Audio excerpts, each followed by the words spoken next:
एक गांव के जंगल में टूनी और टुनटुनी नाम की दो बहनें रहा करती थीं।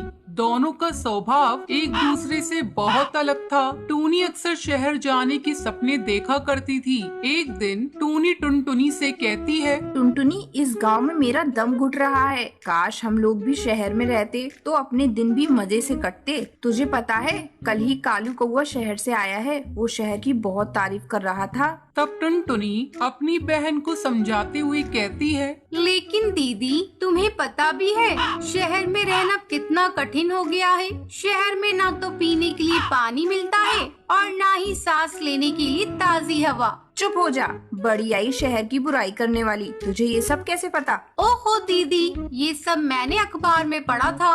टुनटुनी, तुझसे कुछ भी कहना बेकार है, तू नहीं समझेगी। खैर टुनटुनी, मैं कालू कौवे से मिलने जा रही हूँ। इतना कहकर टूनी चिड़िया वहाँ से चली जाती है और कालू कौवे के पास पहुँचकर टूनी कहती है, कालू, मेरा भी शहर जाने को बहुत मन करता है, लेकिन क्या करूँ? जब भी कहती हूँ मम्मी पापा मुझे डांटने लगते हैं। अरे टूनी, इसमें सोचने वाली कौन सी बात है? अगर तुझे शहर चलना है तो तू मेरे साथ चल। कब तक तू अपने बूढ़े माँ बाप के लिए अपनी जिंदगी बर्बाद करती रहेगी? कल सुबह मैं शहर जा रहा हूँ। अगर तुझे जाना होगा तो तू सुबह मेरे पास आ जाना। अगले दिन टूनी चिड़िया बिना किसी को बताए कालू कौवे के साथ शहर चली जाती है। शहर आकर दोनों साथ साथ रहने लगते हैं। धीरे धीरे दोनों को एक दूसरे से प्यार हो जाता है और एक दिन दोनों शादी कर लेते हैं। कुछ दिन इसी तरह गुजर जाते हैं। एक दिन टूनी चिड़िया को अपने घर की याद आती है। अगले ही दिन वो अपने गाँव आती है। जब वो घर आती है उस समय टुनटुनी घर का काम कर रही थी। जब वो टूनी को देखती है तो उसे पहचान नहीं पाती और कहती है, कहिए, आपको किससे मिलना है? इस समय मेरे माँ बाप भोजन की तलाश में गए हैं। तब टूनी कहती है, अरे टुनटुनी, तूने मुझे पहचाना नहीं? मैं टूनी हूँ, तेरी बड़ी बहन। देख मेरी ठाट बाट, मैं बिल्कुल हीरोइन लग रही हूँ और तू अपने आप को देख, बिल्कुल काम वाली बाई लग रही है। दीदी, मैंने तो आपको पहचाना ही नहीं। वैसे एक बात मैं आपको बता दूं, मुझे आप हीरोइन कम चुड़ैल ज्यादा दिखाई दे रही है, तभी तो मैं आपको पहचान नहीं पाई। और सुनो, आप इसी वक्त यहाँ से चली जाइए, वरना अगर मम्मी पापा आ गए तो आपको धक्के मारकर भगा देंगे। टुनटुनी, तू मुझे देखकर जल रही है, इसलिए ऐसा बोल रही है। मैं मम्मी पापा से मिलकर ही जाऊंगी। उस दिन आपको अपनी मम्मी पापा का जरा भी ख्याल नहीं आया जब आप इस घर को छोड़कर चली गई थी, वो भी किसी को बिना बताए।